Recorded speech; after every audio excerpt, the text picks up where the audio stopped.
நடிகர் பிரதீப் ரங்கநாதனுடைய அடுத்த லிஸ்ட்ல ஒரு சூப்பரான ஒரு ப்ராஜெக்ட்ல வந்து கமிட் ஆயிருக்காரு. ஆக்சுவலா அவர் நடிக்கும் படங்கள் அனைத்துமே 100 கோடி கிளப்ல வந்து போய் சேர்றதால, ரசிகர்கள் கிட்ட ஒரு சீக்கிரமான ஒரு ரீச் அடைஞ்சுட்டாரு அப்படின்னே வந்து சொல்லலாம். ஸோ அவருடைய அடுத்த படம் வந்து ஒரு grand futuristic time traveller entertainer movie அப்படின்றது வந்து தெரிய வந்திருக்கு. இதில வந்து காமிக்கலாவும் வந்து இருக்கும், என்டர்டெயின்மெண்ட்டாவும் இருக்கும், கிரியேட்டிவிட்டியாவும் இருக்கும், டைம் டிராவலர் அந்த ஒரு ப்ராஜெக்ட்டும் இருக்கும். அந்த ஒரு கமிட்மெண்ட்டும் இருக்கும்ன்றதால, இந்த படத்தின் மேல ரசிகர்கள் மத்தியில அதிக எதிர்பார்ப்பு இருக்கு. இந்த படத்த ஏஜிஎஸ் என்டர்டெயின்மென்ட் வந்து ப்ரொடியூஸ் பண்றாங்க.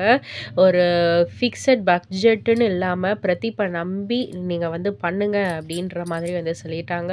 அண்ட் இந்த படத்துல ஆக்டர் ஸ்ரீலீலா மற்றும் மீனாட்சி சௌத்ரி 2 பேருமே வந்து கமிட் ஆயிருக்காங்க. ரசிகர்கள் மத்தியில ஏகபோகத்துக்கு எதிர்பார்ப்புகள் இருக்கு. பொறுத்திருந்து பார்ப்போம்.